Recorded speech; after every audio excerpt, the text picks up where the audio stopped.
all right, you're going to have to put some effort into your life. And you need to be motivated to do that.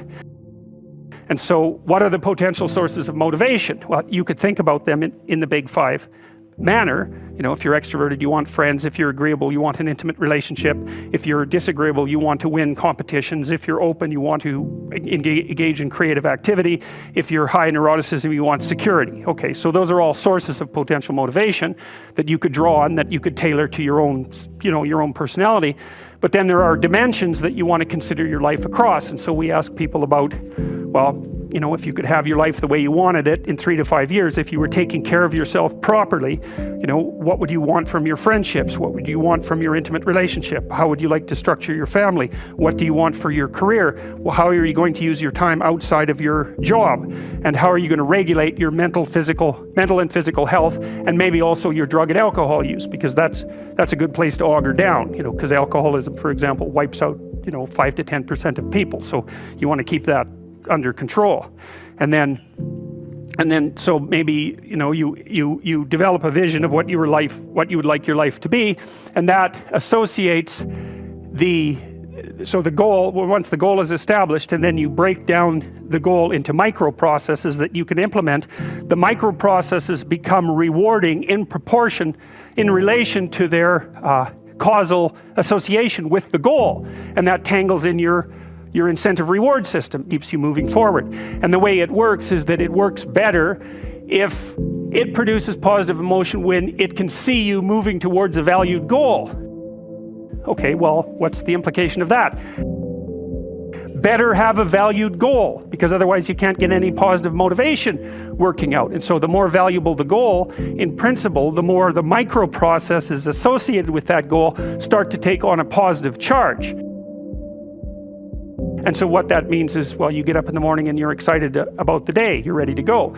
And so as far as I can tell, what you do is you specify your long-term ideal.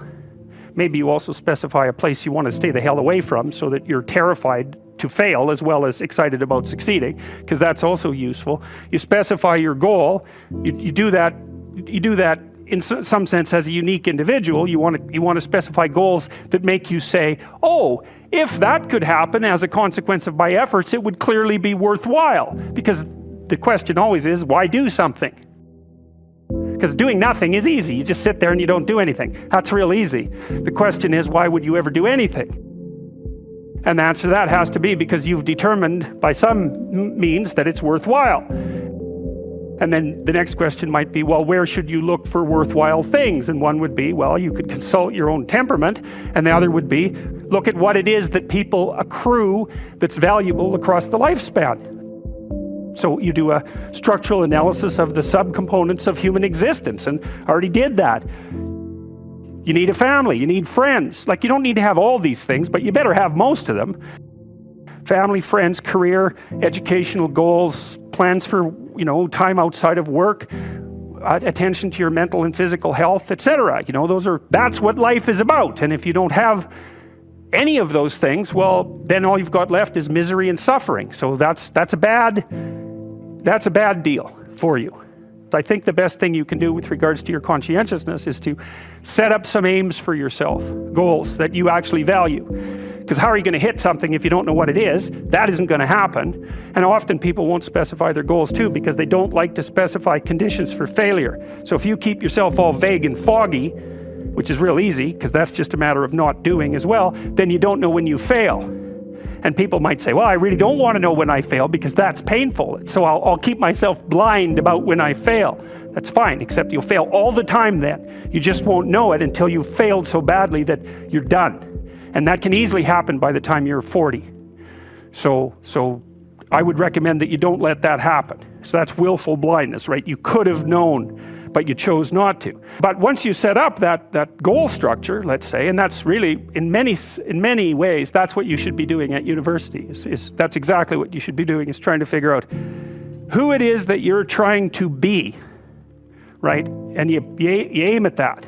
And then you use everything you learn as a means of building that person that you want to be. And I really mean want to be. I don't mean should be, even those things are going to overlap. Okay, so once you get your goal structure set up, you think, okay, if I could have this life it looks like that might be worth living, despite the fact that it's going to be, anxiety provoking and threatening, and there's going to be some suffering and loss involved in all of that, obviously. The goal is to have a vision for your life such that, all things considered, that justifies your effort. Okay, so then what do? Well, then you turn down to the micro routines. It's like, okay, well, this is what I'm aiming for. How does that instantiate itself day to day, week to week, month to month? And that's where something like a schedule can be unbelievably useful. Okay, so what's the rule with a schedule? It's not a bloody prison. That's the first thing that people do wrong. They say, well, I don't like to follow a schedule. Well, it's like, well, what kind of schedule are you setting up? Well, I have to do this, then I have to do this, then I have to do this, and then I just go play video games, because who wants to do all these things that I have to do? It's like, wrong. Set the damn schedule up so that you have the day you want. That's the trick. It's like, okay, I've got tomorrow.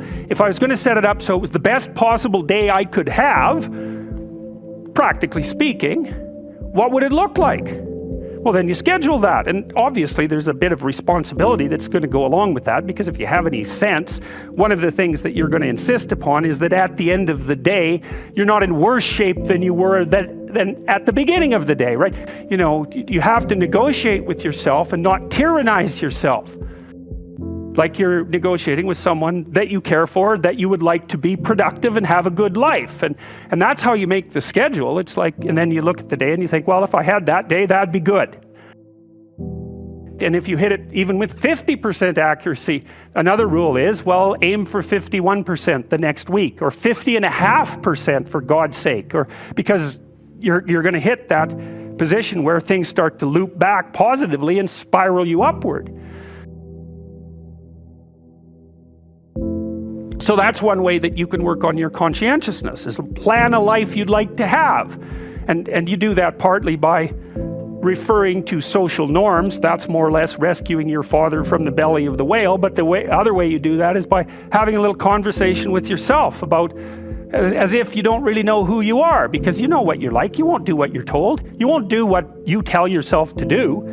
But, my point is that you have to understand that you're not your own servant, so to speak. You're someone that you have to negotiate with, and you're someone that you want to present the opportunity of having a good life to. And that's hard for people, because they don't like themselves very much. So, they're always like cracking the whip and then procrastinating. One of the things you should be asking yourself is, when you spend an hour, was that, well, what if I paid someone $50 to have had that hour? And if the answer is no, it's like, well, maybe you should do something else with your time.